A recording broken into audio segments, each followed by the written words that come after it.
Okay, slightly later than intended, but hello and welcome to this meeting of the Governance and Audit Committee on Tuesday the 17th of June 2025. I'm Councillor Alison Jay, a councillor for Highwards Ward and chair of this committee, and will be chairing the meeting this evening. Action in the event of an emergency. There are no practice alarms planned for this evening, so if an alarm sounds, please evacuate the Town Hall by going down the main staircase or the back staircase to the High Street and then to the car park behind the Town Hall in St Runwald Street. This meeting is being held in the Grand Jury Room in the Town Hall in Colchester and is also being broadcast live over the internet, where it can be watched via the Council's YouTube channel, where the recording will be available to view afterwards. Please would speakers use microphones at all times and speak directly into the microphone. Members of the committee may use electronic devices to access their meeting papers, and visitors are welcome to use mobile phones and other devices, including cameras, but please use them discreetly, set them to silent, and do not use voice or camera flash functions. There are toilets on every floor in the building and an induction loop in this room. We hope to have a short break at 7:30 p.m. if we're not finished by then. And I will start with the introductions, so I'll now ask members of the committee and attending officers to introduce themselves, starting on my left. Good evening, Richard Block, Chief Operating Officer. Sam McLean, Councillor for Newtown Christchurch. William Sunnex, Councillor for Rural North. Good evening, Paul Dundas, Tiptree Ward.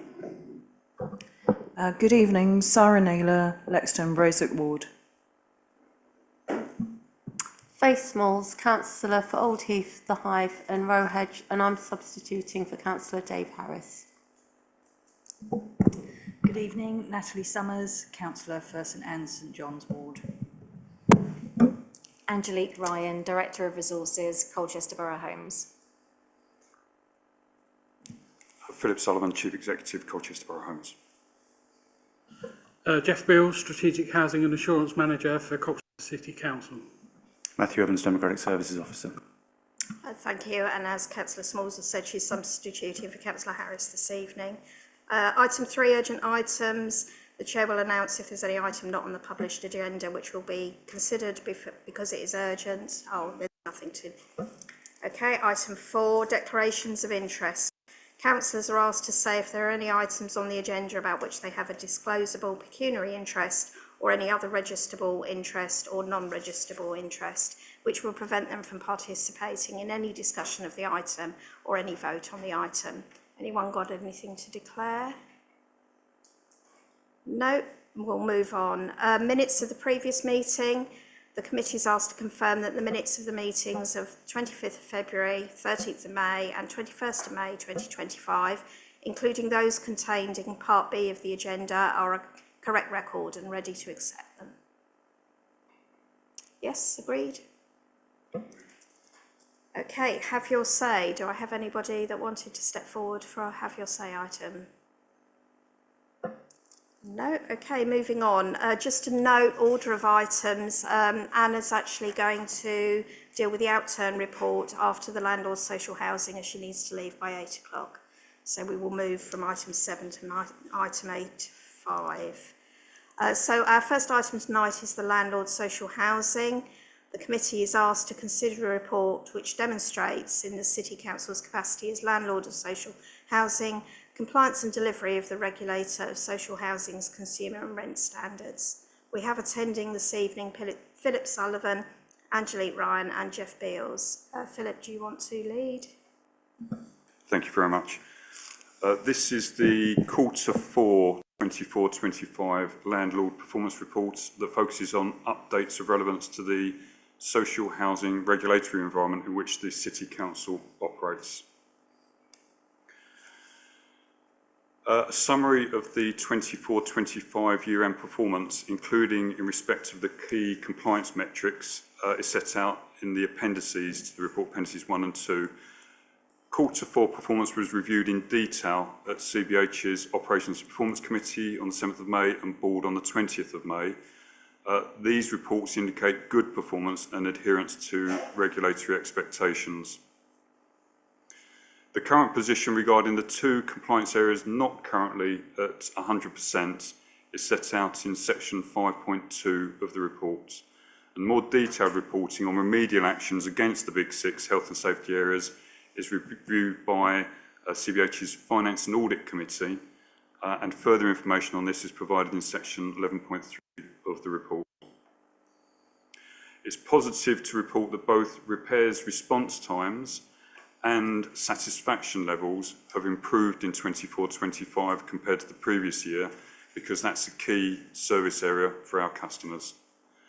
Decent home standard, 99.5% at year end. This is the highest level for many years, and a slight improvement from the previous year as well. An aspect of performance that was raised at the last committee meeting was in respect of sickness absence. If I can bring Angelique to provide an update on that. Thank you, Philip. As detailed within the report, year-end sickness is 11.4 days on average per FTE. The figure comprises of 8 days for long-term absences and 3.4 days for short-term sickness. The main two reasons for absence were musculoskeletal and combined mental health illnesses. Repairs and maintenance were the most affected service area, with an average of 24 days per FTE. This is the service where we had the highest number of staff carrying out manual roles. Most of the sickness absence within this team was due to musculoskeletal issues. So sickness management has been discussed in detail at our Remuneration and Governance Committee of the Board, and a deep dive on sickness has been scheduled for June's corporate management team meeting. Thank you. And committee will see that the volume of damp and mould cases last year was high, although it's worth highlighting that a high number of these were identified whilst undertaking housing health and safety rating system inspections, so we proactively identified the damp and mould. Proactive work is also being undertaken with the NHS to reduce the impact of damp and mould in the City Council's properties and to improve resident satisfaction with the City Council as landlord. In terms of complaints, details of Q4, as well as the full year complaints volumes and performances provided, as well as the outcome of recent Ombudsman determinations that are included in Appendix 3. 100% of Stage 1 and Stage 2 complaints were responded to on time in Q4. It's important, though, that CBH learns from complaints and takes account of the various publications from the Ombudsman and the regulator, and examples of how we're achieving this are provided in the report. We're also joining the dots between complaints, service improvements and our strategic plan. If I can now hand back to Angelique in terms of internal audits and scrutinies. So 2 internal audits of relevance to the consumer standards were completed in Q4, and these were in respect of void management and risk. I'm delighted to say that the highest level of assurance, substantial assurance, was provided by the internal auditors in respect of both audits. We've also had an advisory audit to ensure integrity of compliance data before it's transferred onto the new management system. The audit has been positive and it has shown that compliance data at CBH is robust. Finally, we're in the privileged position of having a group of over 300 engaged residents, many of whom provide tenant scrutiny, which is invaluable to the provision of our services. Tenant inspectors presented the damp and mould report at the May board meeting, and the Operations and Performance Committee will continue to receive regular reports from the group. And then finally, some additional assurance from within the CBH governance structure in section 11 of the report. I won't repeat, Angelique's just mentioned about scrutiny and resident engagement. Perhaps just to highlight that as well as the board, CBH's Finance and Audit Committee met on the 30th of April and provided assurance to the board, including in respect of health and safety, where that detailed action status breakdown of work arising from fire risk assessments was considered. CBH's Operations and Performance Committee also, for example, considered a deep dive on safety and quality at its most recent meetings as well. If I can pause there, thank you, Chair, and open up to any questions. As Cabinet and full Council receive assurance on our adherence to regulations through our minutes, I will open the floor to members. There was just one question first that I wanted to ask. And do we look at benchmarking of some of those figures? I mean, we've seen improvements. There's obviously ongoing actions. Some of them remain below target. Do we know how we're performing in relation to others? Thank you. So we do, and we benchmark across all of our key performance indicators. So included in the Appendix 1, you'll see some of that benchmarking coming through in terms of quarter one, the top quartile performance. So some of that is included in Appendix 1, Chair. Thank you. Has anybody else got Councillor Smalls? Yeah, I've just got a couple of things. In terms of the mould cases, do we know if there's a correlation between the mould and the type of building in terms of era, say if it's a flat, a house, or is it more to do with the makeup of the household? In particular, I don't know if there's a lot of children, and so you'd have more washing, and if there are mitigations we could do if we did know that, like having outside drying areas. And then, so that's the mould. And then the second thing with the voids, so it's really good that it's gone down from 56 to 46 days, but it still seems quite a long time. Although doesn't appear to be losing us a huge amount of rent, it's the implication to sort of the people who are waiting for houses. So I'm wondering what we've done to get it down by 10 days, which is good, and if we are likely to be able to continue that improvement. Thank you. In terms of the first question, whether damp and mould is more prevalent in certain properties, there is an element of that. So certain property archetypes, non-traditional construction, solid wall construction, there is more of a prevalence in those types of properties. What we've done, we've risk assessed all of the council's owned housing by property archetype, the propensity or the risk of damp and mould. We've also looked at the households and overlaid the potential vulnerability against that. And we've carried out some work where we've visited and we've phoned up some of the residents that we considered those households to be in highest risk. And in fact, the key factor was fuel poverty. So yes, certain properties are more susceptible to damp and mould, and I've given a couple of examples. Yes, certain households, because of, for example, drying clothes inside the house, but actually a lot of it comes down to the fact that they're low incomes and they're not able to heat the house. So it's a real combination of factors. What I would say is that we are trying to proactively target our resources based on risk, and we're one of only 2 areas in the country that have signed a data sharing agreement with NHS England so that we can capture data, which means we can target those households where they will be most impacted, their health will be most impacted by it.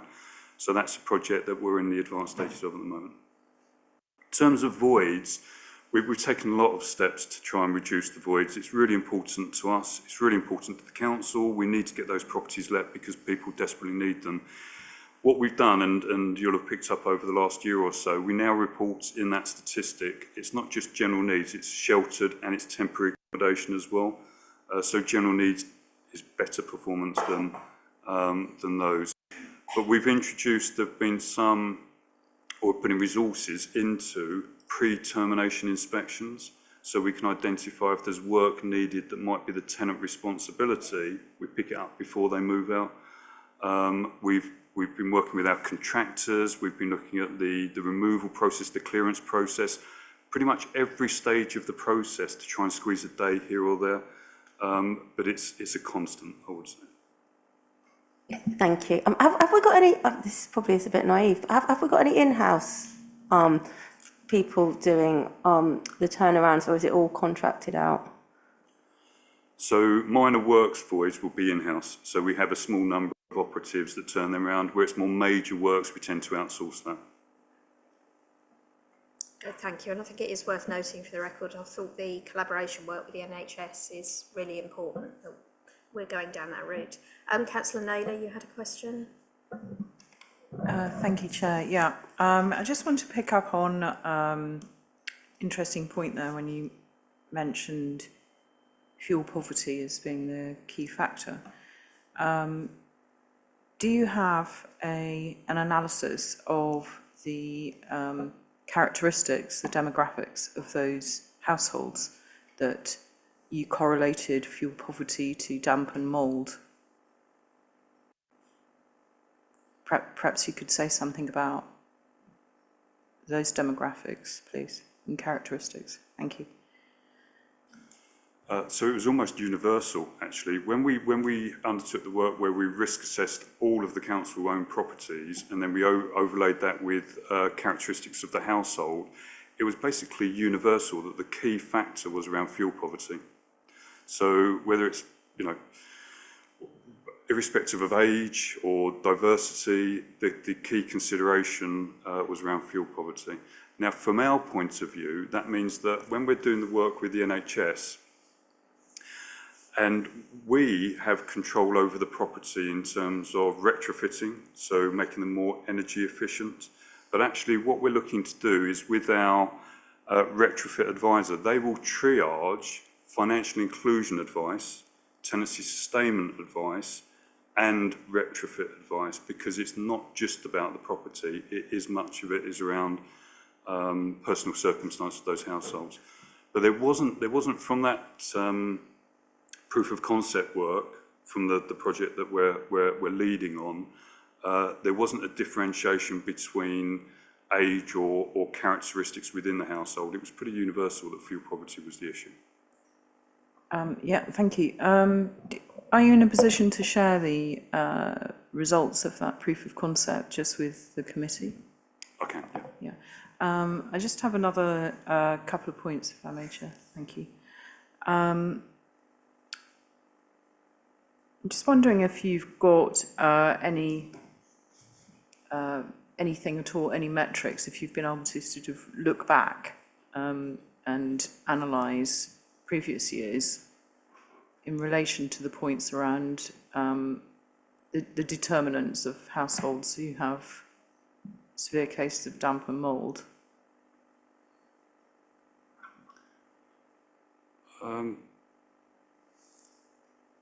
So in terms of looking back, I mean, what I would say is that it's not unusual, I don't know if I'll try and answer the question, but please come back to me. It's not unusual that you'll have damp and mould in a property, you will go in, you will undertake work, and it will come back in 6 months' time or a year's time. And that is sometimes, we can intervene in terms of the property, but if there are certain circumstances in the household. At the end of the day, the Ombudsman now sees it as a landlord issue. If we go back 2 or 3 years with damp and mould, particularly condensation, it was considered by the sector to be a lifestyle consideration. People, drying their clothes in the house, not closing the kitchen door and all of the sort of the moisture coming out of the kitchen, not opening the window in the bathroom. It was considered a lifestyle consideration. Now the Ombudsman is very clear, it's a landlord factor. So the reality is we can carry out work, but we may be going back to that property in 6 months' time where we're needing to carry out some more cleaning or decorating because it has come back. So in terms of repeats going back, I mean, I can certainly say that's the case, but whether there's been a study by CBH, we haven't undertaken a study looking back in previous years to sort of look at 200 properties that year. Is it the same 200 this year? We haven't undertaken that study, I'm afraid, not that detailed piece of work. Thank you. So that's the bit I think would be useful to understand, those 2 points. And thank you for offering to share the data that you've collected so far. That would be very interesting. The other point I'd like to just pick up on, Chair, is this committee previously raised the issue of stretch targets. So in those areas where you consider yourself to be performing in a way that's in line with the benchmark, the committee suggested that you should consider setting stretch targets, and I think that was something that you thought you would come back to the committee on. I wondered what view you'd reached in light of the work that you will have done on that since the committee discussed it with you. Thank you. There's some of that is contained in Appendix 2 to the report. you'll see that some of the targets look over the next 2 years as well. And where we felt at the time of reviewing it that we could make them more ambitious, more challenging, we have done that. So some of that is reflected in Appendix 2. I'm happy to give an example, but some of that is reflected. So, for example, on repairs, repairs completed on time, the current target, well, last year it was 90%, next year it's 91%, the year after it's 92%. So we have pushed some of them in the right direction. But what I'd also say is that we're trying to be realistic. You know, we do want to push ourselves, we do want to improve. It's in the context of financial constraints, but it's also in the context of, you know, we had 95% as a target 2 years ago, not the year we've just left, on repairs completed on time, and we achieved 82.7%. Last year that we've just left, we had a target of 90%, but we improved by 7% to 89.7%. You know, we need to continuously improve and move in the right direction. So I think setting targets that push us, stretch us, but can be delivered is a key part of our consideration, but we have given consideration to stretch targets. Okay, Councillor Dundas.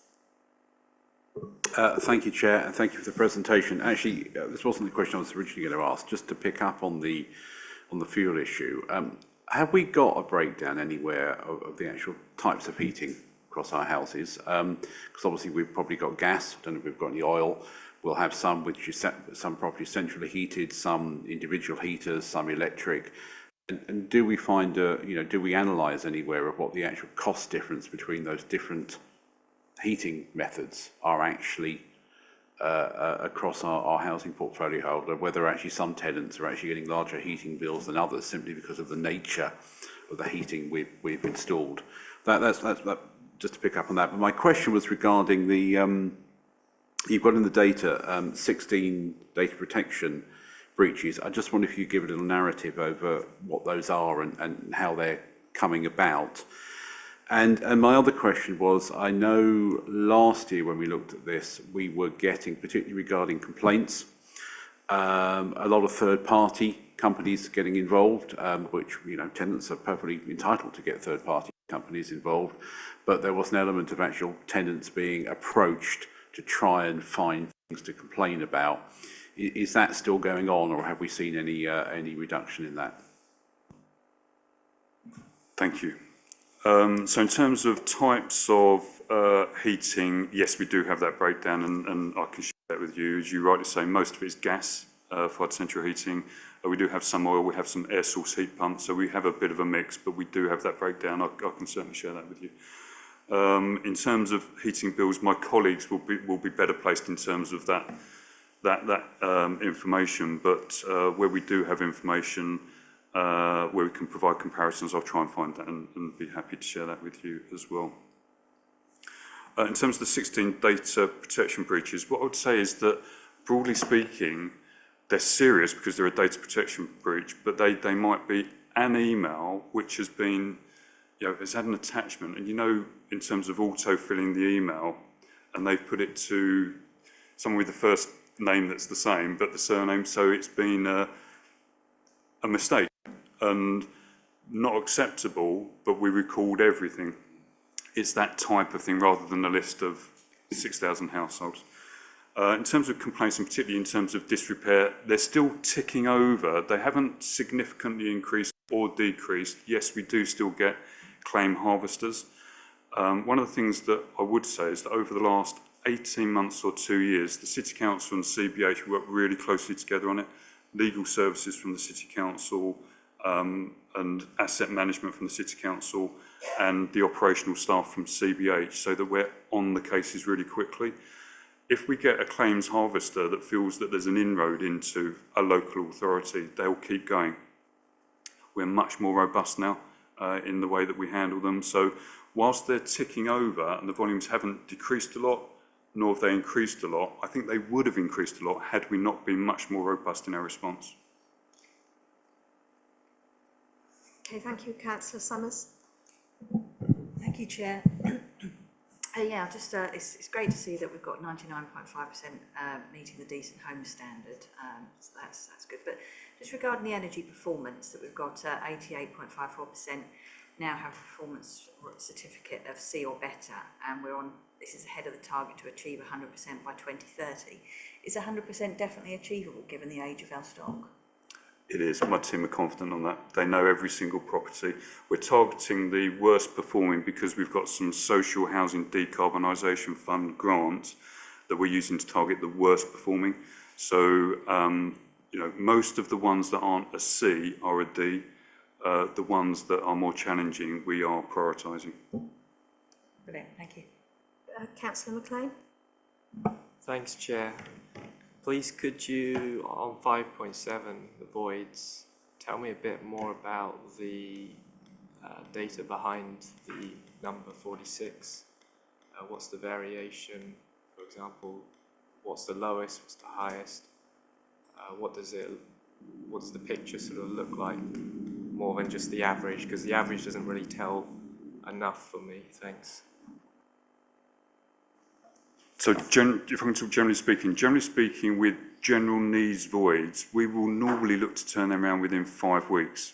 It tends to be the ones that are longer time to turn around is when often we need a third-party assessment. For example, a social services, adult social care assessment for whether they're suitable for supported or sheltered housing. That can add in delays.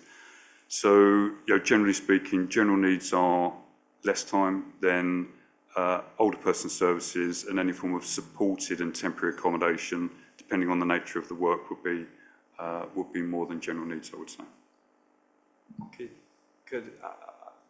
Could you show me where I can get the numbers, the full data, so I can have a look?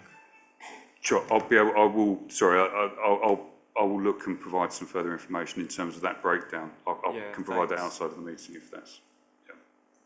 Councillor Sunnucks. Yes, it's really good to see so many indicators and such studiousness in getting there. And there's lots of good. I'm particularly pleased to hear that you're being more robust with the claims harvesters. There's absolutely no doubt that you need to fight one or two cases hard to encourage the others. Absolutely none at all. I wanted to pick on what looks like an outstandingly weak spot is this days of sickness, and you know the national average is sort of 5 or 6, isn't it? And the public sector is about 8, and we in parts are looking at 24 days. So that's almost like an extra 5 weeks holiday that people are are taking. I guess there's two things. There's the control aspect of it. You know, are we checking that people aren't, that these are genuine sickness items? Also the leadership aspect of it. I would have thought it's indicative of some really slack supervision and so on that we're getting such high numbers. And if there are problems there, if there are real problems there, I'm sure we get into it. But it does really seem to be out of line with all the other good stuff you're doing. Thank you. I think in terms of genuineness of the sickness, the majority of our sickness is long-term sickness, so that's over a period of 3 weeks where we would have to have doctor's certificates, and the employees would be sent to occupational health as well, so we would have kind of details of what those conditions are. For the repairs team, as I said, a lot of that is musculoskeletal, including kind of back issues, and sometimes the kind of length of the sickness is due to waiting times on the NHS for some of that treatment. So we have introduced over the last couple of years paying for some physio sessions, which has helped get some of the manual workers kind of back into the workforce. So I do think it's genuine. In terms of leadership, I think we take it all really seriously, and that comes from the board, who quite rightly have picked up on the fact that it is higher than we would like it to be. So we have discussed it at the Governance and Remuneration Committee, we've discussed it at our directors' meetings, and it's on the agenda for next week's corporate management team meeting. So we will be looking at both long-term and short-term sickness, and we will have a particular focus on repairs and maintenance and the housing management team, which are the two teams with the highest levels of sickness. And we will do a deep dive into some of those cases to look at actually where improvements could have been made to get employees back to work sooner. Can I ask on top of that, I mean, presumably you've got the same occupational health support that they've got within the City Council. I know there's a new contract there that's rolling through since November, so presumably staff are getting that sort of support. And in terms of cases where you say it's musculoskeletal, we've obviously had similar issues in the waste team. So are you looking at sort of processes where we can make improvements to the way people are working so that we can improve that? Yeah, I think that will all be part of the discussions that we have next week. But I have also touched base with the head of HR at the City Council, because we are experiencing the same patterns of illness in terms of our top 2 reasons for sickness across the board is the same for both organisations. So we've said that we would do some joint working to see kind of what practices and changes we can put into place. In terms of occupational health, we have the provider that the council have just left, but we are looking to go out to tender, and one of those companies we'll approach to bid will be the new provider. Because I know that's had some positive impact, I think, within the City Council. I just want to clarify, Councillor Sunnox, obviously for those listening, the comment that you made could be construed that staff are taking time off sick as extra holiday. I don't think that's what you meant, was it? It was to illustrate a point, just to be clear about that.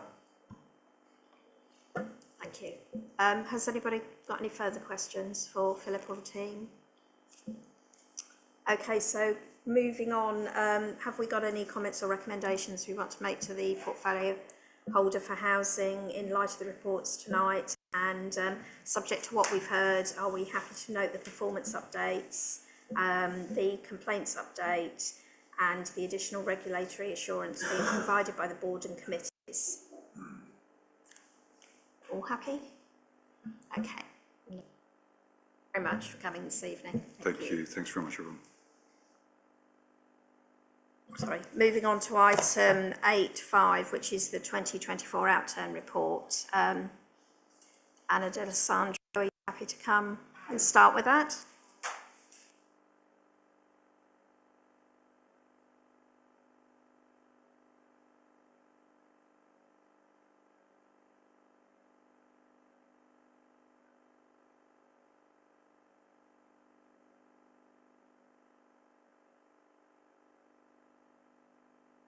And I believe we've also got Paul Atkinson, the Interim Deputy Section 151 Officer, attending remotely. So welcome, Paul.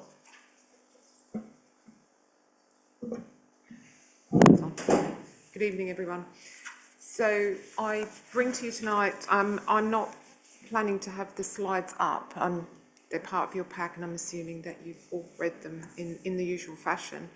I am very pleased to bring you the outturn report this evening, and want to make a specific point of saying it was ready 6 weeks after the end of the financial year, which is a very huge achievement. I want to say a big thank you to the finance team. It would not have been possible without them. There was a lot, it wasn't easy. There was a lot of concerted effort into pulling that together, but given where we've come from, I'm really, really proud of the team and really impressed that we've got the information out so soon for you. What I want to do moving forward is we are on a cycle of now reporting more regularly. So we're in the throes of compiling the month 2 report, which will go to SLB in a few weeks' time. And next time you will see a report will be the Q3 report in a more regular fashion than what you've been seeing previously. And I want to build on the reports that you see in front of you. With the outturn report is the outturn report, but moving forward, I'd like to introduce things like risk and opportunity reporting, so we have a longer term view of what's coming up on the horizon. So hopefully by the time we get to Q3, we will have an enhanced report. Now just to some key messages, headlines on the general fund. So we've outturned. So just to be clear, the outturn position is the final position for the year. So all year we forecast where we're going to land. This is where we've actually landed. So against the budget, this is what we've spent, and we've spent more than the budget that we had by 1.7 million. The two key areas that are broadly responsible for the overspend are firstly in corporate services, and I'll use the term £5.5 million gross. And the reason why I talk about a gross overspend is that there is a line in the table called the corporate funding line, and that contains the planned use of reserves. So that contains the reserves that we had planned to use were things like Turnstone, Fair Fund, Fit for the Future, Repairs Renewals Reserve and the City Investment Reserve. And we drew down about 3.2 million from that planned use of reserves in the corporate funding line, which leaves a net overspend for corporate services of 2.3 million. That is largely driven, so the 2.3 million is largely driven by two key areas. One of them is finance. And it is some interim spend, but there was an underspend against the permanent staff. But there was also a consultancy spend associated with that, and some spend on the financial system, EFIN. The other area in corporate services which is causing the overspend is property related, around corporate landlord and asset management and projects, and that's mainly staffing and consulting costs. And there is some in housing benefit subsidy. In terms of Turnstone, I thought you might be interested in knowing a bit more detail about that. It is in the report, but I'm just drawing that out. From a management reporting perspective, there are three key elements of Turnstone that are pertinent to the accounts. And the first one is around the costs. So there's cost, income and the reserve, and they're all highlighted in the report. Previously they weren't. So previously you were not seeing any of this information because it was reported to you on a net basis. So we had income and expenditure, we had no reserve, you didn't see either side. Now you're seeing both sides. So there is costs associated with Turnstone of about 600,000, and there was an income shortfall of about 1 million. So there was a drawdown on the reserve of about 1.6 million. There is there is 2.4 million left over in that reserve, and that is carried forward into 25-26, which I am told by Con, who's done a lot of work in this space in terms of modelling a number of scenarios, that is sufficient for 25-26 reserve for Turnstone. The other area of overspend is around housing and wellbeing, and they're very well rehearsed areas. We know that there is an issue in terms of overspend on homelessness and temporary accommodation, and there was a lot that was done in year in order to attempt to mitigate that. Undoubtedly, we're going to see that persist into 25-26, and I'm sure that's going to start to emerge as I see the month 2 position. In terms of use of reserves, so there's a lot of information that I've put in those slides on reserves. There's a big table that shows all the movements in reserves, and that is to ensure that we did this as transparently as possible in terms of all of the ins and outs, and there were quite a few ins and outs in the reserves, both in the existing planned reserves, the new reserves that I created that I've called the corporate reserves, and some use of strategic reserves. So we were fortunate enough in 24-25 to receive an additional 3.8 million of business rates income. I took that straight to the reserve, but then I also used it to create some corporate reserves where we didn't have sufficient funding to do some really key corporate things, and I've listed them in the slide pack.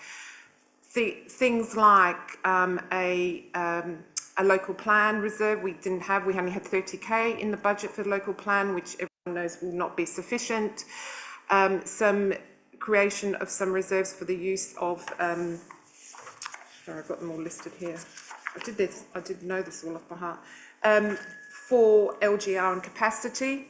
So even though we will get some money for LGR, we will not probably get enough to cover what we need to cover So I've created a reserve for that. I've created a general risk and contingency reserve and topped up the appeals reserve and the fit for the future reserve as well.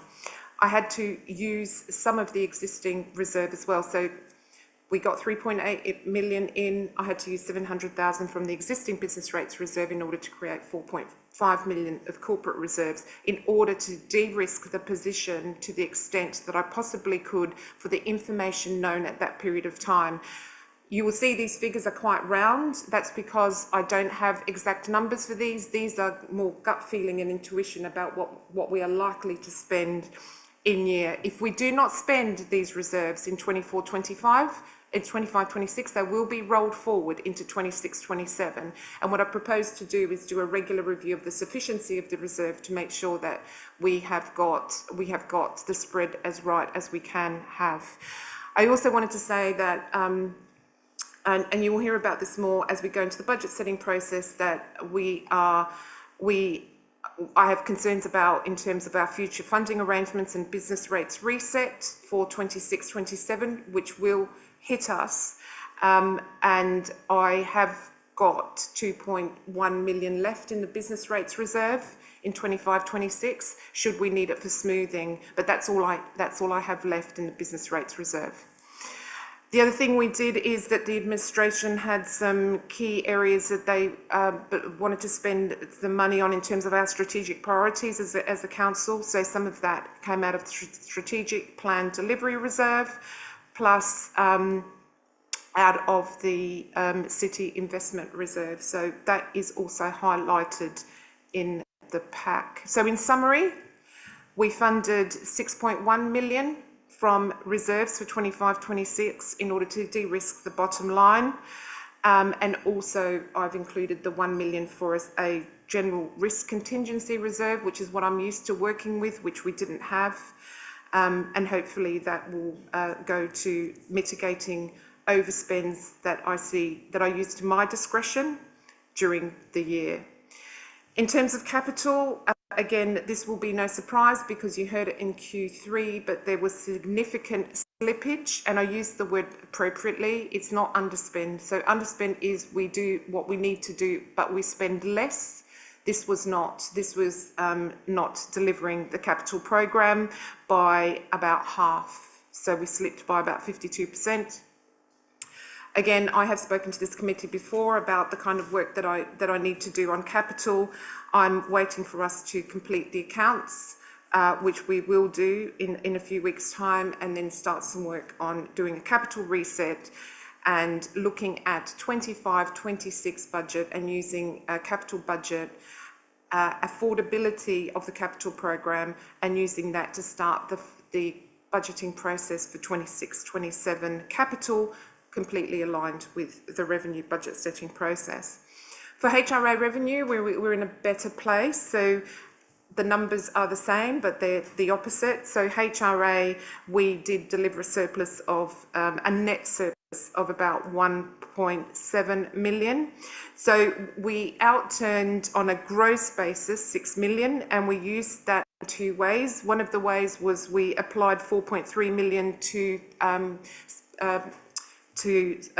against the capital program to fund some of the capital program, and the balance went into the reserve to boost the minimum level of reserves in the HRA.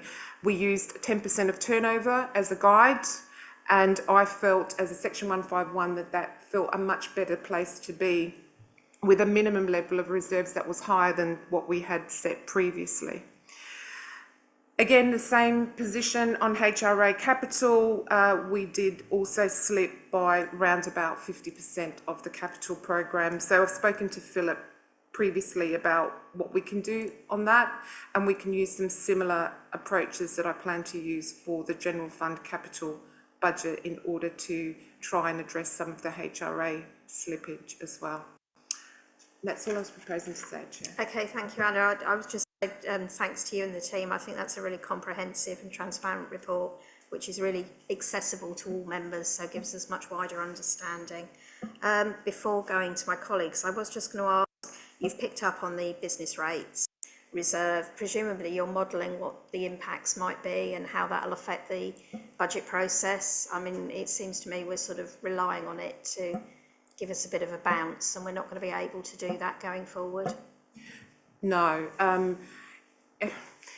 it's anyone's guess at this point in time. So we're in the throes of the budget setting process at the moment.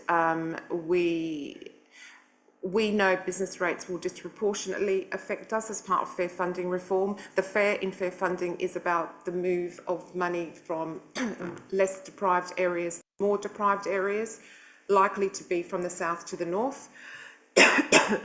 The quantum is very unknown at this point in time. We are awaiting a consultation on what fair funding reform is going to look like at the end of June, which will give us an indication of central government's thinking on this. But you are absolutely right. We cannot rely moving forward on the big windfalls we were getting in business rates that we have been used to in the past. We are consulting with technical experts in this space to give us their view, but nobody knows, and nobody will know till after the consultation comes out and we know the outcome. We probably will not know the outcome specifically for Colchester until about Christmas time, when we get our local government finance settlement. But we're doing everything we can to try and model the impacts. And that will obviously run close to our finalisation of the budget process, won't it? Yeah. Okay. Has anyone else? Yes, Councillor Dundas. Thank you. Yes, thank you for the presentation.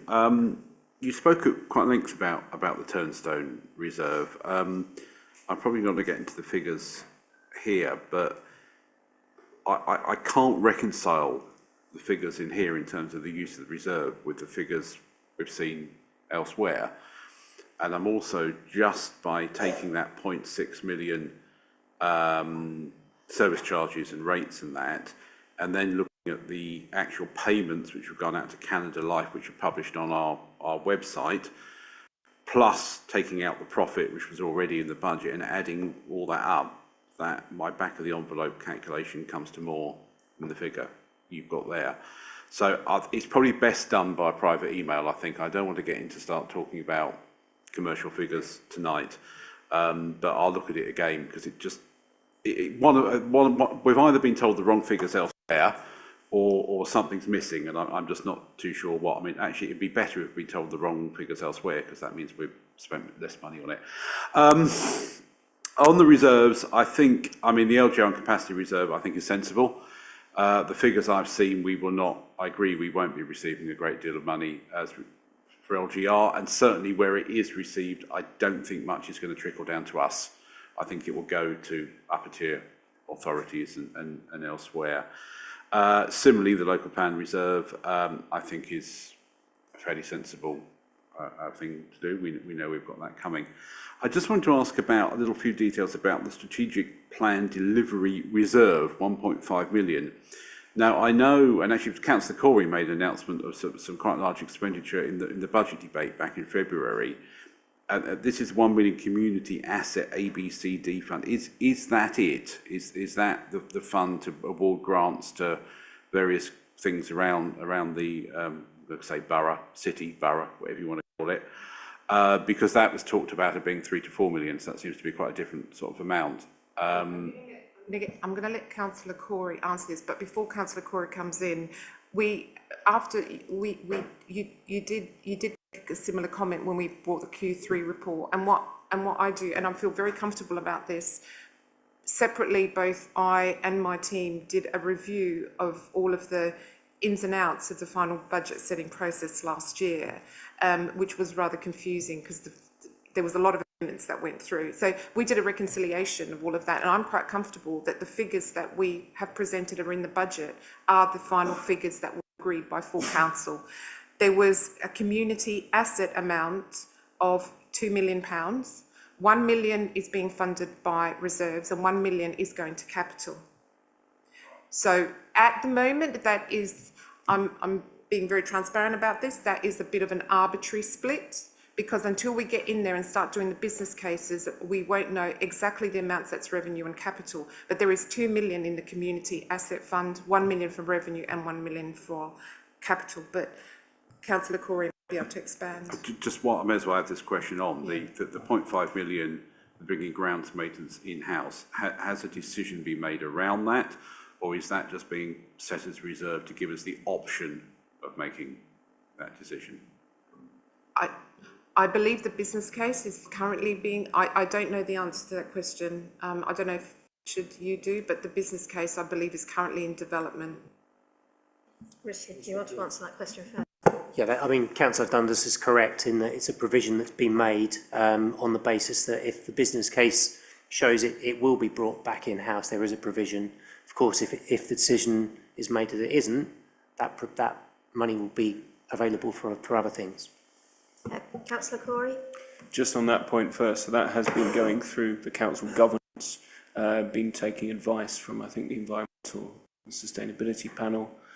So I'm not totally sure whether it is in the governance, but it was very much in the council purview, being decided by members and then advised to the cabinet. So I think that's something we'll have to just check as to how far it is in the governance process, as to whether I do not believe, I know it hasn't come to cabinet yet as a decision to be taken forward. So it's just as to whether the Environmental Sustainability Panel have finished their work. I know that there was a discussion about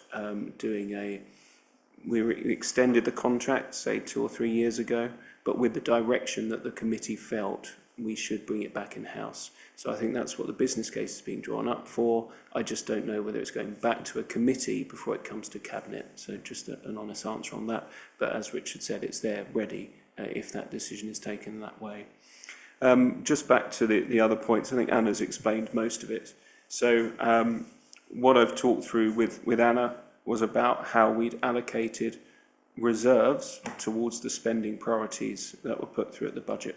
So we've talked through how Anna believes there is better organisation of the reserves, better ways of allocating reserves as she has outlined, and instead to use the headroom within the capital programme that exists to fund some of those priorities. We are not using revenue, so to speak. We have that capital programme there, we have that headroom.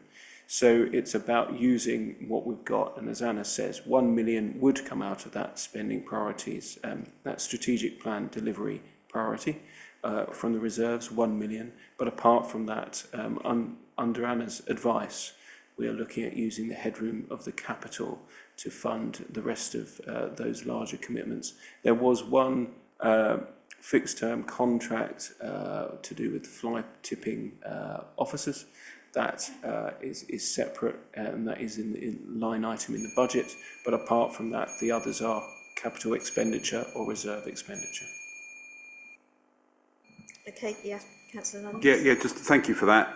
It does help. I think Anna, because it's quite confusing around the budget as to where some of these figures were coming from, and that's why we see figures and we haven't really seen where the money is coming from.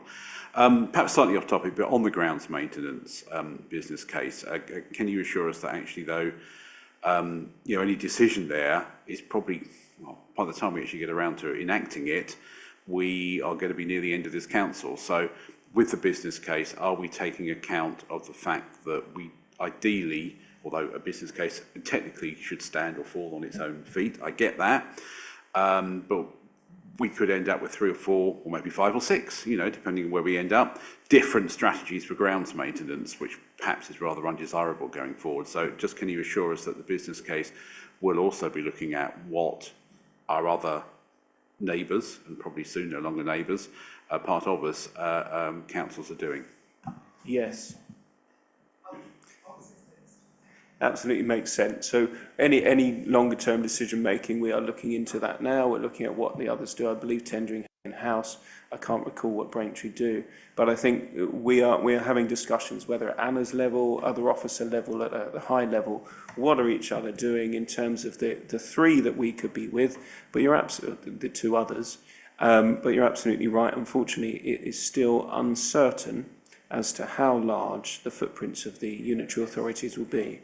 We'd much rather work with the other 2, Braintree and tendering, so we'll continue to work in line, and we have a leaders and chief exec meeting that happens between between the two other councils, so we keep in line with them, and we discuss these kind of large contractual agreements with them, so we can see if there's any possible overlap or when they can dovetail in. And what we're also looking at is break clauses. So if we enter a contract now, what's the break clause in 3 or 4 years once we have merged and once we can dovetail in services together? So we're absolutely looking at that. It's common sense, and it's a way of possibly reducing duplication, increasing efficiency and saving money. Okay, thank you. Anna, can I ask that, just for some assurance, that we talked about some of those amendments coming quite late, that the sort of budget process you're looking at will be much earlier, it will be a wider member engagement, and hopefully there will be a better understanding as we go into the final decision at full council about the implications. Certainly, Chair. And we're in the rounds of doing the political group briefing. So we briefed the Labour. We briefed the Labour group last night. Absolutely. Sorry, I need some water. Okay, you're right. Does anybody want to ask any further questions? Yes. I can't tell you how pleased I am to see us having a proper discussion about the reserves movements and to see the reserves, the movements going through the income statement to the extent we can. And of course, that 3.8 million of business rates came after we'd done our last outturn. So, but in principle, we're trying to put everything through that income statement, and that's absolutely great. That's fantastic. And that's exactly what we've done. And we're discussing it, and we're thinking about the reserves now. And I hope that during the year we'll try and get a sight of what the reserves position is as we go through the year. So that's all good. This fair funding reform.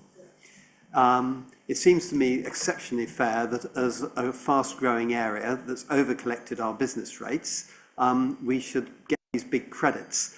Is there anything, is this just a formula in the sky? Is there any way we can influence it? Is there any way we can present things better so that we continue to get that? I guess that would be my question 1. And then my question 2 would be about the HRA, the HRA depreciation, which, given the large amounts we've been spending on major repairs, doesn't look as if it's as much as one would expect it to be. And certainly in the budget, it wasn't anything like as much as what it was. I've never had an answer in 2 years on that. So just 2 questions, but congratulations on getting the reserves onto the table. Thank you, Councillor Sunnox. It's the way I always do it. So it's just common practice for me. And I do intend to do regular reviews of this efficiency. I say, so I always work on the basis that if I had to issue a Section 114, which I don't, so let's not panic, I don't, but most of those reserves, apart from the NEP and a small reserve right at the bottom, are all fungible. So they can move around depending on the requirements, which is good. So we're in a good position, but they may need to be used for other purposes if other things come to light.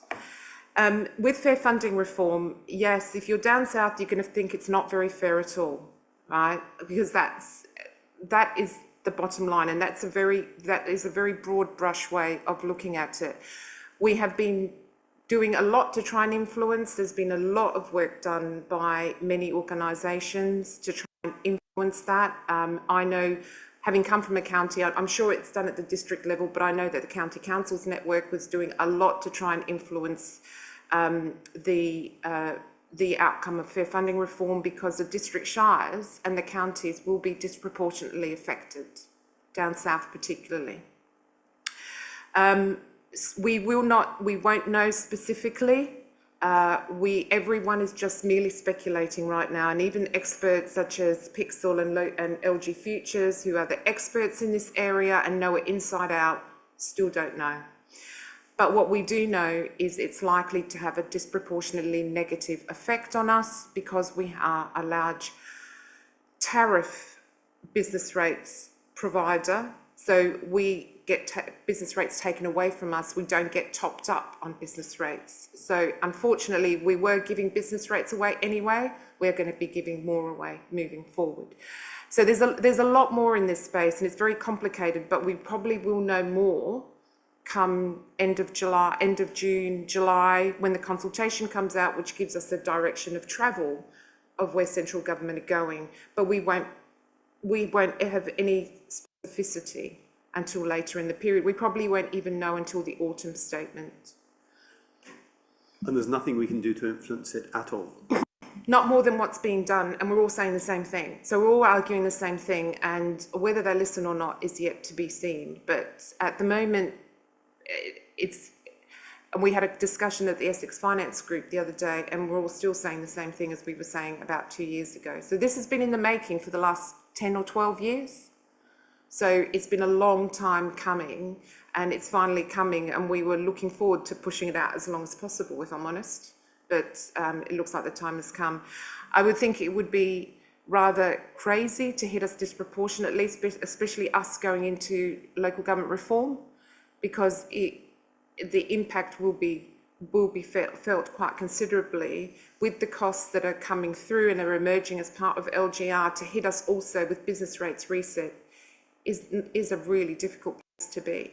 So I hope they listen. I'm always remain hopeful and optimistic that whatever is taken away by business rates reset, we will get in some kind of transitional funding. So it will provide some kind of smoothing to the business rates reduction. But how steep that reduction is anybody's guess at this point in time. You talked about HRA depreciation. I knew you were going to raise that again, Councillor Sunnox, tonight. So I have listened to you. I have asked our internal audit colleagues if we could do a review.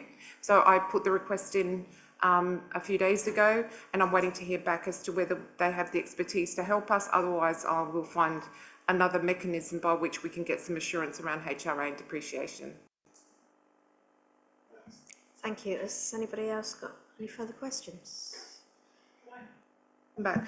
So, Councillor Davis, on your Turnstone point, I agree we shouldn't go through that tonight, but the figures came from the same source. So I just wanted to kind of assure you as much as possible, these were not separate finance figures. The figures that you've seen are the figures that all come from the same source. I'm hoping that's presentational. It could be an update on the figures that you've seen previously, because we've done so much more work, particularly by pulling together the business case that you'll see through scrutiny on Thursday. So they're all from the same place, so they should be the same figures, and it might be a timing difference or presentational difference, which is what I'm hoping.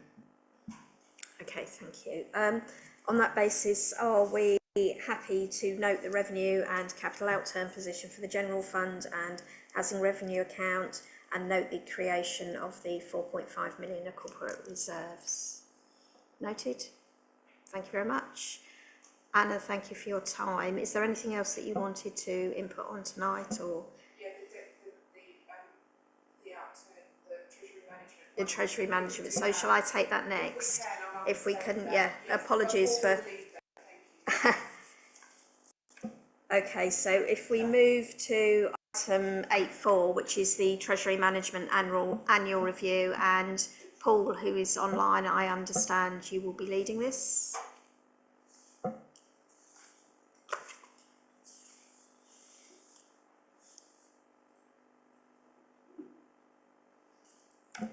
Yes, that's right, Chair. Sorry, operational difficulties with my laptop.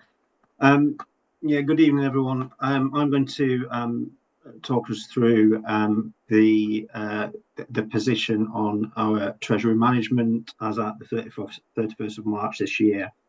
I'll give a brief overview and then obviously take questions at the end. I'll start with talking about the capital finance requirement, which is one of the tables which is presented in this report, which is essentially our sort of cumulative or rolling total capital expenditure being financed. As at year end, that stood at 243 million.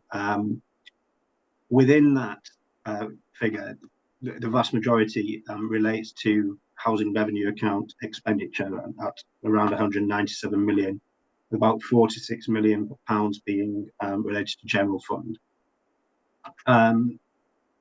What that table shows is our external borrowing of 190 million.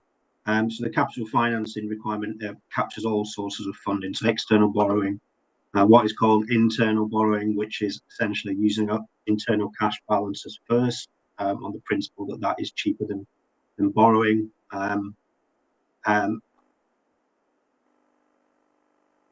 And it shows balance sheet resources of 55.9 million. So that figure is our cash and cash equivalents and planned prudential borrowing.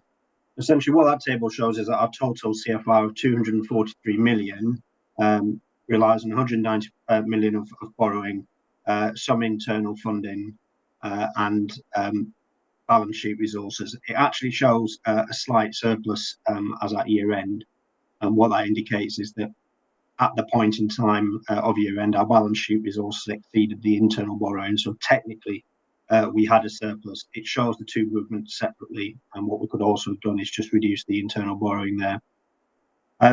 During the year, the external borrowing increased by 39 million to 190 million.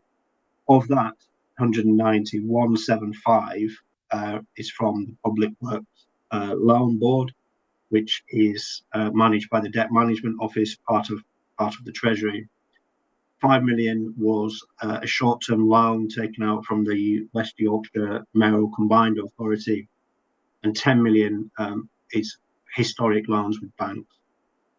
Of the 175 million we owe to the PWLB, 160 million is housing revenue accounts, and 15 million is on the general fund. That increase in borrowing of 39 million was flagged at the Q3 in the Q3 report. At that point, it was estimated that borrowing in the year would increase by 37.8 million. In the end, it's increased by 39 million, so it was close to that predicted.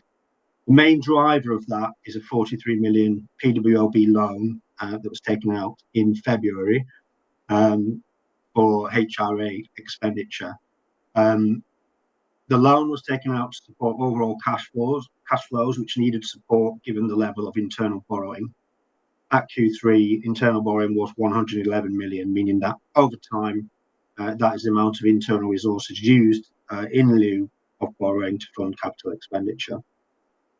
But we took that loan for 1 year. I think it was in February. The reason it was taken out as a 1 year was because of volatility and likely falls in interest rates. 1 year is the minimum term for PWLB. So we are planning to refinance that later this financial year. The 10.5 million bank borrowing that we have is historic and long term. The West Yorkshire borrowing was short term for cash flow purposes, arranged by brokers. At year end, our investments stood at circa 33 million. 10 million of that was short term investments with other councils, which we placed through our brokers, and 23 million was cash and cash equivalents. It was all instant access. In terms of prudential indicators, the main ones that we've covered here are the operational boundary for external debt. And this is the deemed upper limit for our borrowing, which was 390 million at year end. The authorised limit is the same figure plus headroom that's built onto that for emergencies. And that's something that's an internal decision. At year end, we were well within our operational and authorised limits. On those limits, there is no prescribed upper limit on the amount of borrowing that a local authority can take. For each local authority is to consider what they see to be their optimum level of borrowing, factoring in affordability, alignment of investment plans, and so on. As part of the budget update and then the budget process, we will review all of the prudential indicators as part of that Treasury management refresh, including things like the liquidity buffer that we have that is currently 20 million, the operational boundary, and so on. Other indicators, the maturity structure shows that our borrowing is fairly evenly spread. We don't have anything over 30% in one particular band. We do have about 26% of our borrowing due within 12 months, but I explained previously that is due to taking out the short-term PWLB loan to support cash flows, and we have no long-term investments, which is one of the other indicators. So going forward, the Treasury management strategy does need a full refresh, and that is something that we'll be doing as part of the budget setting process. And that will also provide a better view of further borrowing that we'll need to take this year and beyond. I'll leave it there, and I'll take any questions that anyone has. Okay, thank you very much. Anybody? Yes, Councillor Sinnox. Yes, thank you. Thank you. You're going to say that this is a problem that private sector people don't understand public sector accounting, but I really don't understand these Treasury management reports and the capital financing requirements, and these various prudential constraints we have on borrowing seem to be so far above what we are actually borrowing as to be not a constraint at all. So sort of, you know, I just don't understand it. We don't see balance sheets. We haven't had an audited balance sheet for 4 years. We don't see any balance sheets in between. So we don't know, you know, if it's a balance sheet, you can look at it and you can see what your borrowing is at the beginning and the end of the year. And then you can more or less see where the cash has gone to and come from. With this, I'm just at sea. And then we've suddenly got this 43 million extra, which I think from what you said was, it's not surprising with a big capital programme that we're having to borrow more. It seemed to be that the internal borrowing money tree kept on providing. And, you know, one of my questions is, where's that coming from? Is it possibly grant funding that we've been given in advance of spending? And is it partly a consequence of our underspending on the capital programme? That would make sense. But without sight of a balance sheet, you can't really get a feel for it. And then the final thing is the 43 million. So we've gone out, since the last report we had, we've gone out and we borrowed 43 million. And I think you said you had borrowed it short, but perhaps because you thought interest rates would come down, you didn't want to get stuck in at high interest rates.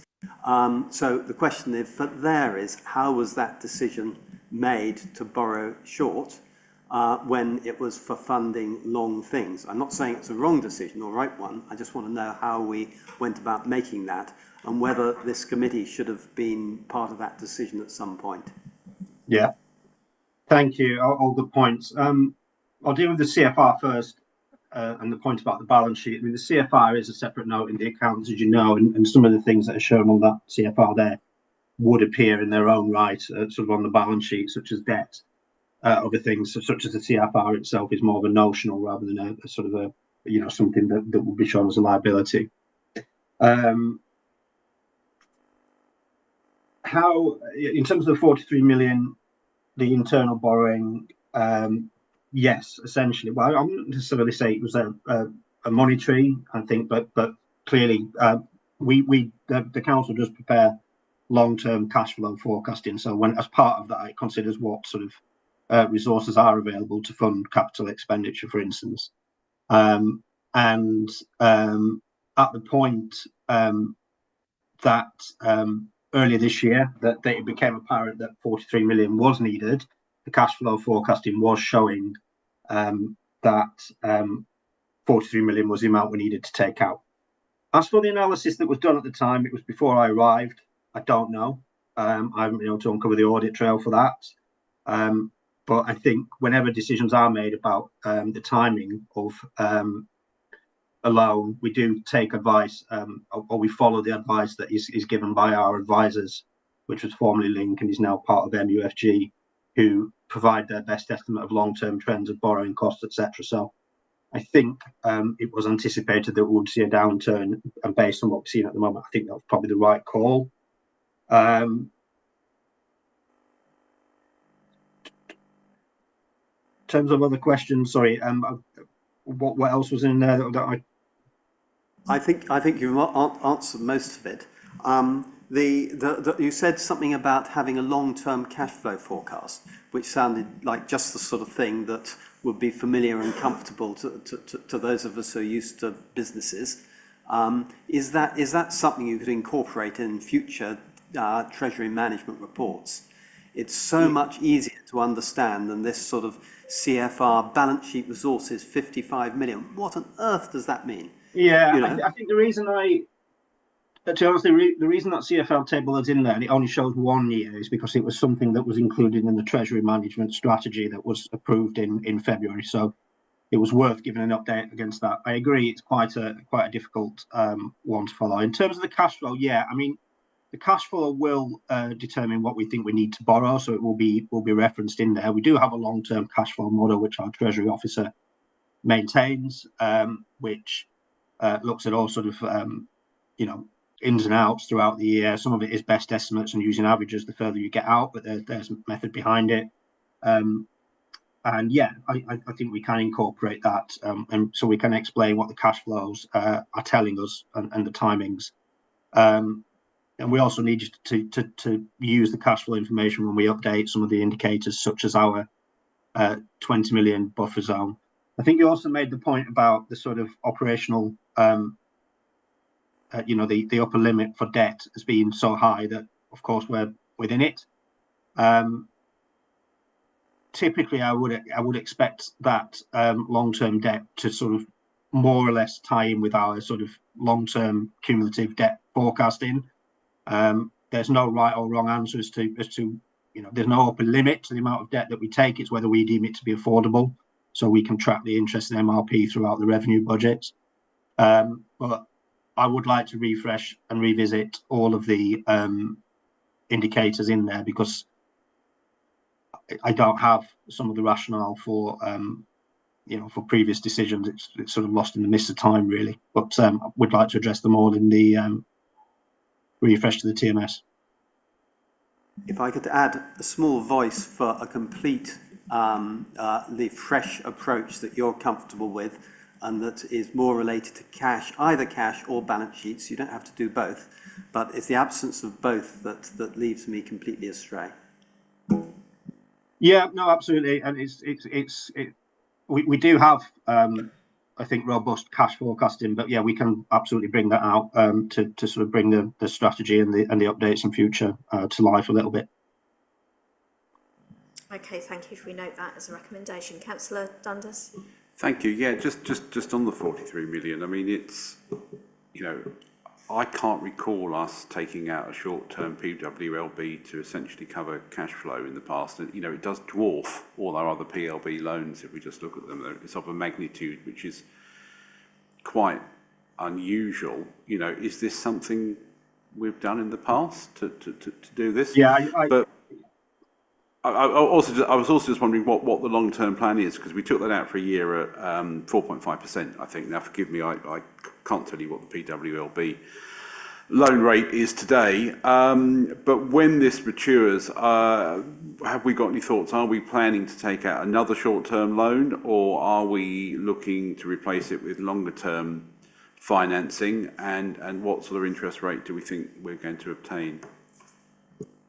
Okay, firstly, just to clarify on the 43 million, it wasn't a 43 million to help with our day-to-day cash flows. In essence, it was a 43 million HRA loan to repay the internal borrowing that we had accumulated as a result of funding HRA expenditure out of cash flow.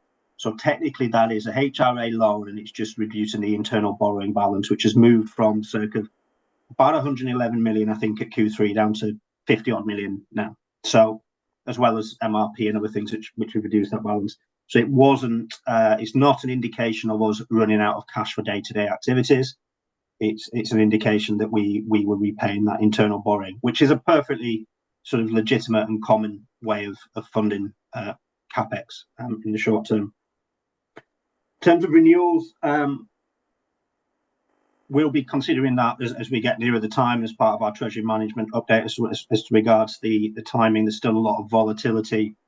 I'm not going to try and attempt to sort of bring the rates off the top of my head, but generally they are quite a bit cheaper short term at the moment than longer terms. People are pricing in that sort of longer term certainty. So we will consider that nearer the time. I think in reality, it's PWLB, it's relatively low risk borrowing. The financing risk is low. We have a manageable debt balance, so we'll consider options at the time. But yeah, I think we'd probably look to do longer term. But again, it depends what the rates have been offered at the time. Okay, thank you. Has anyone got any more questions? In which case, are we happy to note the annual Treasury Management Report for 24-25? That's noted. Thank you very much. I've been asked if we can move on to item 8.3, which is the External Audit Progress Verbal Update. I understand, Paul, you're going to lead that for us.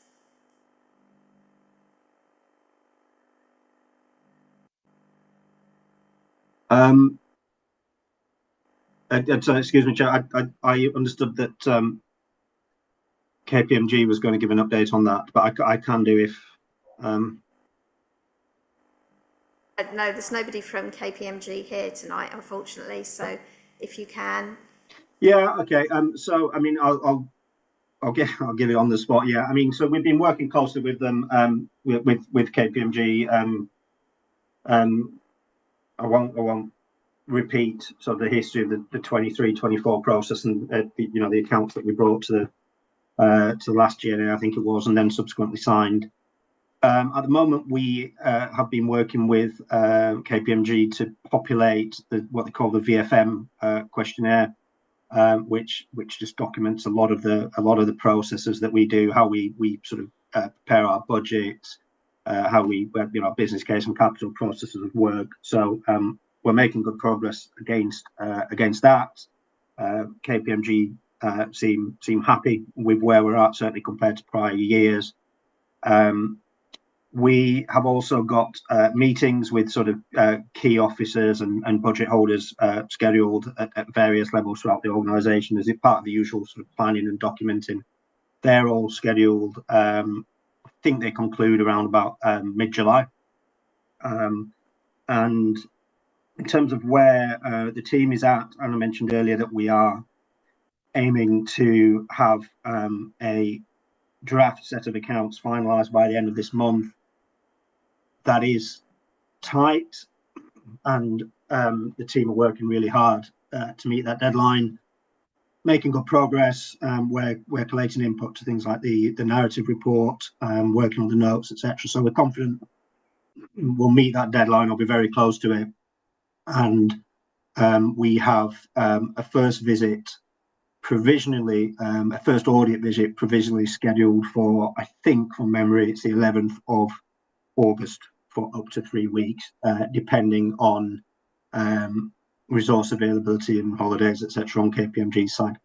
So apologies, I was unprepared for that, but essentially we're making good progress. We're progressing well against the accounts. The planning meetings are going well. Got the first stage of the audit scheduled. I think, as has been touched upon before, it will be another disclaimed opinion, and there isn't a great deal we can do about that for a number of reasons. But a large part of it is around reserves. I mean, it's most councils are in the same position. It's kind of verifying and substantiating the audit trail around reserve movements over prior years. KPMG, when I last spoke to them, I think a week ago, still hadn't received the guidance note from government on that, from the NEO on that. So it's difficult to know at the moment what we can do to provide assurance. That said, a point we've stressed the auditors is that we are confident we understand the sort of historic trail behind our reserves. So, we'll work positively with them. And then there are a number of areas that we're working through that, though we will end up with a disclaimed opinion again. We're hoping that we can get at least the auditors to comment on areas where they can take sort of significant comfort around certain areas in the accounts, to at least demonstrate the progress we're making, on that journey to getting back to hopefully unqualified opinions. If anybody's got any questions, otherwise, hopefully that's a decent summary of where we are at. Okay, thank you. I did have a one-to-one actually this morning with Emma at KPMG. She said that there really has been a significant shift this year in the progress, so she was quite comfortable. They, as you say, we won't get a clean opinion this year. It will still be disclaimed, but they will be focusing, I think she said, on pensions, fixed assets, the turnstone development, in-year income and expenditure, the usable reserves. So we'll get more comprehensive detail this year, and that again, she supported that they're going to start some field work and testing in the summer, so I think we can be confident about that. They have received some guidance from the National Audit Office with some principles to follow, so they're now working on those, and in terms of moving us towards perhaps not being 100% confident, but materially comfortable by the end of this year, and a 2-year process, obviously leading into LGR. So I was quite comfortable with that. Anybody? Yes, Councillor.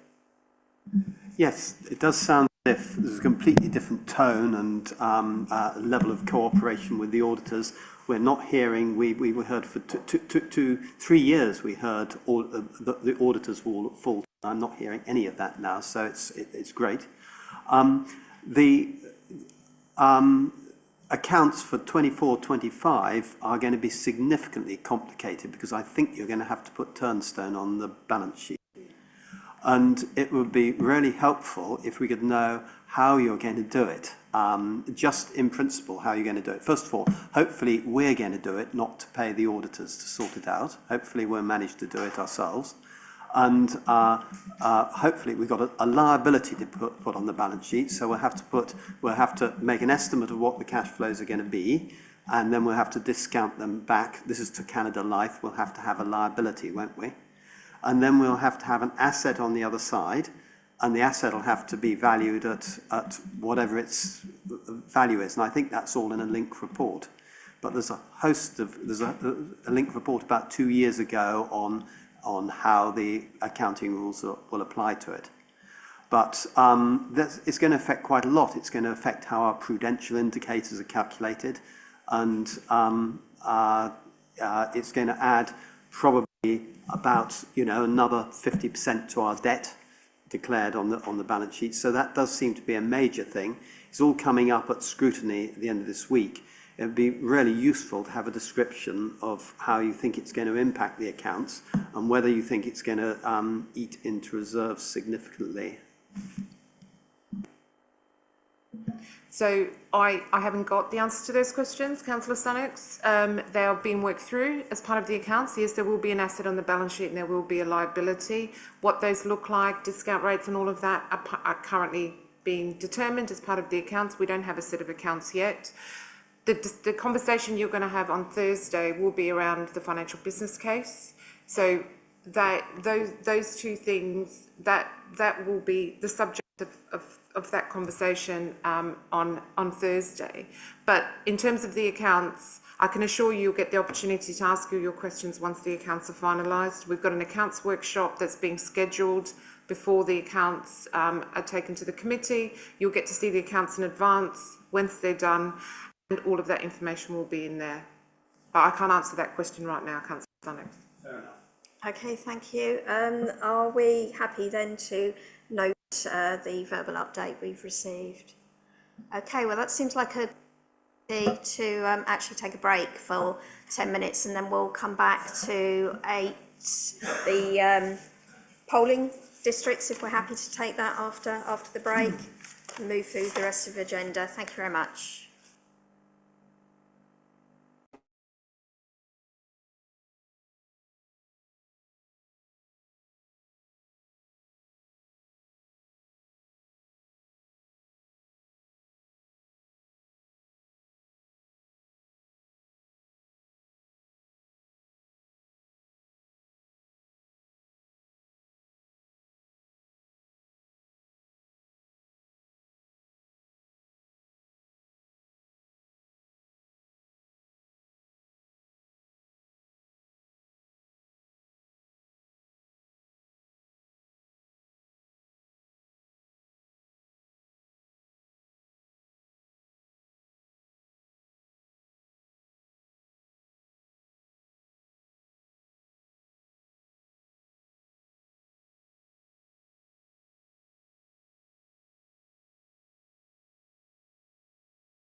Sorry, Sam. Ready to go again. So item 8.1, review of polling districts and polling places. The committee will consider a report requesting it recommends to full council approving necessitated changes to polling stations and polling districts. And I've got James Bennett here from Electoral Services. Thank you very much. Thank you, Chair. Hopefully this item is fairly straightforward. As you said, the changes are necessitated. So I'll give a brief overview, and then if anyone has any questions, I'll take them. I also have some comments from Councillor McCarthy to include, which will be taken as an amended proposal in addition to the other proposals. So I suppose there's two parts to the proposals to the report. The first is 3 polling station changes. Again, all of those changes are necessitated. So I suppose the first is the polling station that we formerly used at Cocoa Care Church on Milestone Church, former property, in Prettygate Ward. Unfortunately, the site there is a care home for special needs people, and that said that we can no longer use their site. We found a perhaps more suitable venue at Kingsland Church, stone's throw away, which we believe will actually be a better polling station. So we're looking forward to using that site. The proposal was to use it in this year's election, but obviously there was no elections this year.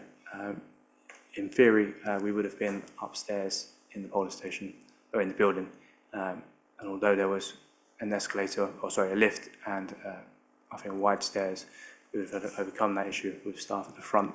But in theory, we should be able to use the downstairs room next year, as the Kingsland Church are hoping to expand into the downstairs of the property. So any issues there that perhaps we could envisage should be overcome quite easily, as will be downstairs, hopefully. The other 2 polling stations, one was in the Newtown and Christchurch ward, which we'd moved from the school that we'd formerly used, and we'd hope to use, obviously, as far as possible, no schools as polling stations. So we'd moved to the Pegasus Club, which was a garrison facility by the track and field site. Unfortunately, feedback that we had from voters and from staff using the venue was that it was not fit for purpose. Parking was too far away, and then the venue itself was too far away from the main road. So we're hoping to use the Roman Circus Visitor Centre going forward. Again, it should be a fairly adequate polling station. One issue that we raised when we visited the site was parking, because there's obviously staff on site. Staff have agreed that on the day they'll park elsewhere or work from home if possible. So some of the issues that we could foresee there have been mitigated. The third polling station site that we are changing is the Paxman Academy School in the Shrub End ward, and we're going to use the St Sed's Church instead. Again, perfectly adequate venue, and the positive that we're moving away from using the school. I don't think there's any mitigation issues there with the St Sed's Church, so perfectly fine there. The other part of the report was to amend and realign some of the polling districts in line with county division changes and bring that in line. Again, that's a necessitated change, obviously detailed with maps and additional information in the appendices. The third point that was comments from Councillor McCarthy was in relation to Rainsborough Road polling district and voters there, whether there was possibility that they could vote at the C3 Centre polling station, which is a polling station we have used for the Beerchurch Road polling district instead of the Plum Hall polling station, which is a former polling station that we'd used, which is a CBH housing site. The feeling was that the polling station there was simply too small, and we needed a better and more adequate polling station, so we'd used the C3 Centre, which is a stone's throw away from the polling station, although it's across the Beerchurch Road itself, which is the boundary of both the polling district of Beerchurch Road and the Beerchurch ward itself. But pragmatic sense, I think they're to use a much better venue, although it's outside of the ward boundary.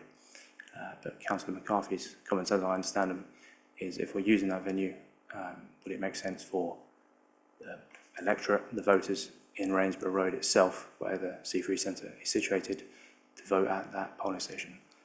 I think it's something that we can definitely take on board.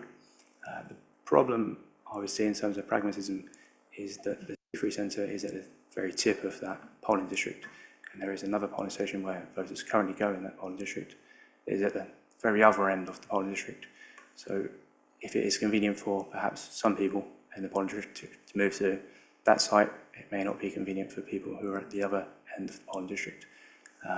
So I propose we split the polling district along Lair Road, and those to the Abbeyfield side of Lair Road would then vote at the C3 Centre, and those in the Shrub End or Lexington side of Lair Road would continue to vote at the polling station they currently vote at, which is the Shrub End Community and Sports Centre. So I think that's all I have to say so far, so if I have any questions. Councillor McLean. Thank you for that report. I used the Alpha Juliet polling station, which used to be Hamilton Road. I'm pleased that you avoid using schools where possible. My experience last year on polling day during the general election was quite poor, but I'm not entirely convinced it's down to the venue. I think there's also maybe an issue with the possibly a lack of equipment by those crewing the polling station. What I remember seeing was one iPad and a very large queue, and the kind of a lag, or the kind of hold up, the blockage, was the one iPad or tablet. Has anyone raised issues with lack of equipment? Is this something you're aware of? Is this something that can be addressed? Thanks. Thank you for the question. I would say the AJ polling district, which you referred to, was a polling station which was last to return their box to us at the general election, so it's something we've definitely noted. The electorate there is quite high. The electorate should match a ratio, so how many voters there are compared to how many polling stations there are. Obviously, polling stations can be split, as you'll know, so I think quite an easy fix for us. We just have an extra polling station or presiding officer there, so there'll be 2 iPads, and it will divide the number of voters and hopefully avoids that problem in future. Great, thanks. Okay, thank you very much. The only comment from my point of view is asking how we're going to communicate, because obviously the impact on Highwoods wards is that people will see themselves going into new wards, potentially new councillors. As I mentioned before, I'm already getting questions on who will be standing in what ward. So how are we going to be communicating these changes and just reassuring them about the sort of process going forward? Thank you. Thank you again. To be clear, there's no changes to the wards, but I presume that's just the vernacular. So our wards will not change, but obviously, as you say, the county divisions will change. I think that's something for us to work on, definitely. But I would say also for those standing for election, not to pass the buck back to you or back to the other councillors or candidates in that case. But I think it's something for us definitely to work on, whether it's communication via the website or email, letters, etc. when we send out our standard communications. Whether it be something that we would perhaps do at an additional cost with additional letters, I'm not quite sure that'd be worthwhile. But definitely in the communications that we'd send out, normally as we're about to start, for example, our canvas, when we contact everyone, every household, and make sure that it's up to date and accurate, is something that we can then perhaps from those letters signpost to the changes that have come. Okay, thank you very much. Has anybody else got any questions? Yes, Councillor Dunn. Just very briefly, thank you, James. Just with regard to the, I mean, goodness knows whether we'll ever use them, but the new county divisions, do they all work, apart from the changes you've mentioned, the rest of the polling districts all work within those boundaries, do they? Thank you. Yes, they all work in the boundaries exactly as you'd expect. I was saying to the Chair during the interlude that unfortunately the county don't effectively take into account where our polling district managers are, and it's all here. Okay, thank you very much. So are we happy to recommend to full council that it approves the changes, including the proposed amendment to the polling stations and polling districts? Okay, agreed. Right, moving on. Item 8.2, the Head of Internal Audit Annual Report for 24-25. The committee will consider a report which requests reviews and comments on the internal audit activity for the period 1st of April 24 to 31st of March 25. We've got Hayley McGrath, our Corporate Governance Manager, attending, and Fiona Rowe from our Internal Auditors TIAA. Thank you, Chair. So for those members who haven't been on this committee previously, I bring you 2 reports a year relating to our internal audit processes in terms of the audits that have been carried out and updates on those, plus interim reports as required. So we bring you a year-end one for the previous financial year, and we give you an interim one later on in the year. This is the year-end report for 24-25. Appendix 1 is the report that Tia put together with the outcomes of all of the audits and all of the details contained in there. And what I've done is pulled out some of the key messages in the executive summary. So the overall message is that an effective internal audit service was provided during the 24-25 financial year. 21 audits were completed during the year, and of those, 8 audits achieved a substantial assurance rating, which is the highest one that you can have, compared to 11 last year. And there were 2 limited assurance ratings in 24-25, compared with 3 the previous year. And of those 2 limited audits, there were 2 urgent recommendations, 1 in each of the audits. So those 2 audits were a specific review of a contract arrangement in CBH and the anti-fraud and corruption processes for the City Council. The 2 urgent recommendations related to investigating repeat call-outs for the contractor, and the anti-fraud and corruption audit related to investigating additional resources to be able to provide a comprehensive service. What I've done for you in this report as well, for and members who've been on the committee previously will remember not seeing this. So this is a new item at Appendix 2, giving you a bit more detail about the audits that have been completed. So it's a snapshot of the audits that were undertaken, the assurance level that was gained by the review, whether that has changed since the last review of that area or whether it's a new audit, and the number and type of recommendations that were made by the auditors. And in Appendix 2, you can see that 35.5 days have been carried forward into the current financial year, and that relates to 3 audits that were programmed in but weren't carried out. So we had 1 programmed in for shared services, which now we've ceased the shared service arrangement. It wasn't felt worthwhile using those days, so they've been carried forward into this year.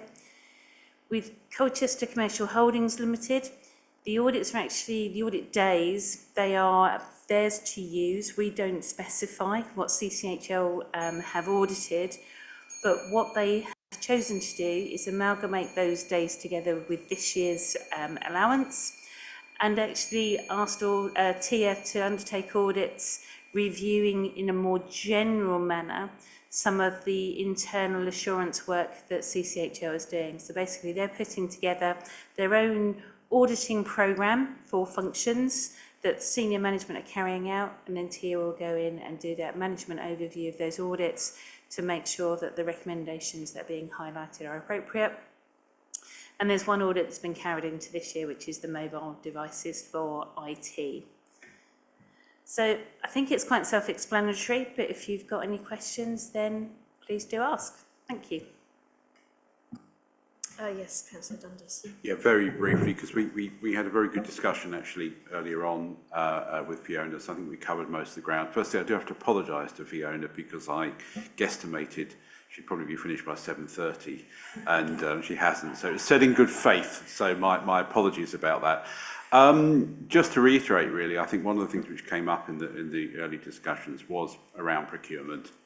And I think one of the suggestions made in response to the fact that we carried out an audit on one particular supplier, which did find potential issues, that maybe we should, when we look through our payments list effectively, we have 2 or 3 probably every year really big suppliers, you know, perhaps around staffing, consultancy, a number of things, and it would actually probably be a good idea to actually pick 1 or 2 of them a year and really look at that we are paying for what we think we're getting and being invoiced correctly, and that those contracts really are doing the job. So that was just a suggestion which came out. I know procurement is actually a focus going forward, so I think that probably covers that, but that was just one of the suggestions which came out of the discussion.